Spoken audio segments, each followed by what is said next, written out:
Lelah ya, karena aktivitas yang bersangkutan tadi dari pagi sampai malam itu full ya. Polisi bilang penyebab utama kecelakaan yang mengakibatkan Argo meninggal karena pelaku mengalami kelelahan fisik. Berdasarkan analisa polisi usai penyelidikan, tersangka diduga dalam kondisi kelelahan saat mengemudikan mobilnya.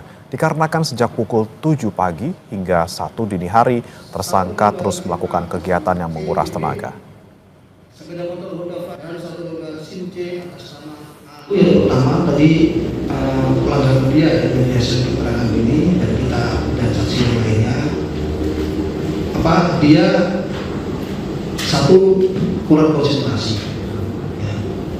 Makanya pada saat naik kendaraan ya dia tidak klakson, tidak ada upaya menghindar, kemudian pengereman.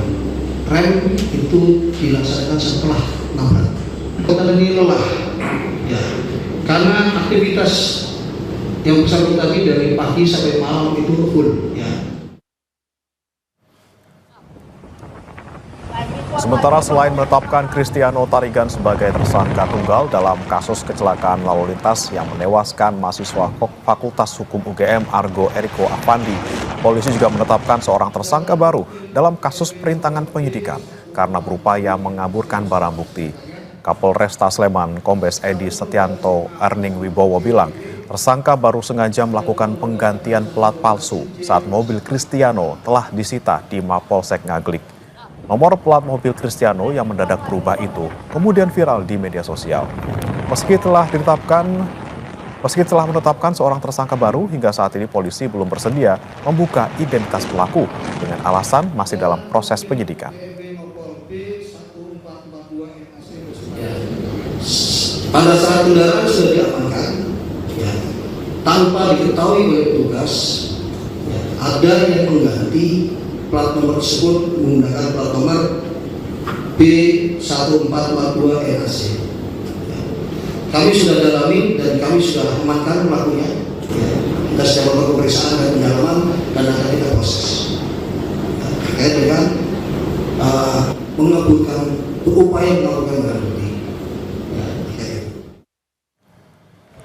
Sementara Pusat Konsultasi dan Bantuan Hukum UGM ditunjuk menjadi kuasa hukum bagi keluarga almarhum Argo Eriko Afandi, mahasiswa yang tewas dalam kecelakaan di Sleman, Yogyakarta.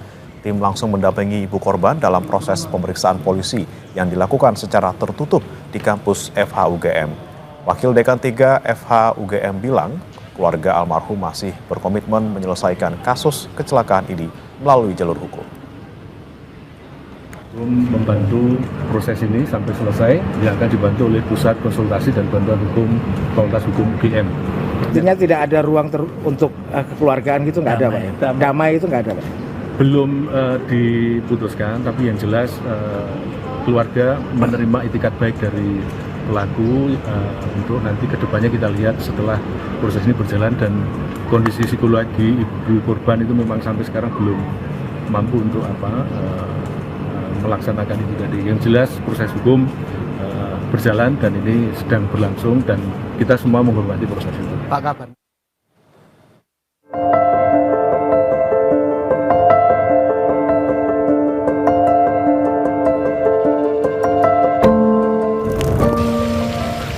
Ungkapan duka cita terus mengalir untuk Argo Eriko Afandi, mahasiswa Fakultas Hukum Universitas Gadjah Mada yang meninggal dalam kecelakaan lalu lintas di Sleman, Yogyakarta. Sejumlah mahasiswa terus berdatangan dan meletakkan bunga di bawah patung Dewi Keadilan di halaman Fakultas Hukum UGM. Aksi peletakan bunga dilakukan sebagai bentuk simpatik atas meninggalnya Argo. Mereka berharap kasus kecelakaan yang menewaskan Argo dapat diusut secara tegak dan adil. Ini kami sebagai mahasiswa Universitas Gadjah Mada juga turut berduka cita atas wafatnya rekan kami, Argo. Harapannya dari kami mahasiswa sendiri juga semoga keadilan bisa menjemput Argo, yang mana semoga Argo mendapat keadilan yang seadil-adilnya. Karangan bunga ucapan duka cita juga memenuhi kediaman almarhum Argo Eriko di Celodong, Depok, Jawa Barat. Tak hanya bagi keluarga, kepergian Argo membawa duka mendalam bagi kerabat dan sahabat almarhum. Argo sebelumnya tewas akibat kecelakaan lalu lintas di Sleman, Yogyakarta, Sabtu 24 Mei lalu.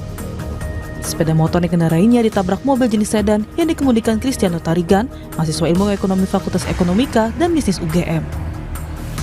Penabrak Argo kini telah ditetapkan sebagai tersangka dan ditahan di Mapolresta Sleman.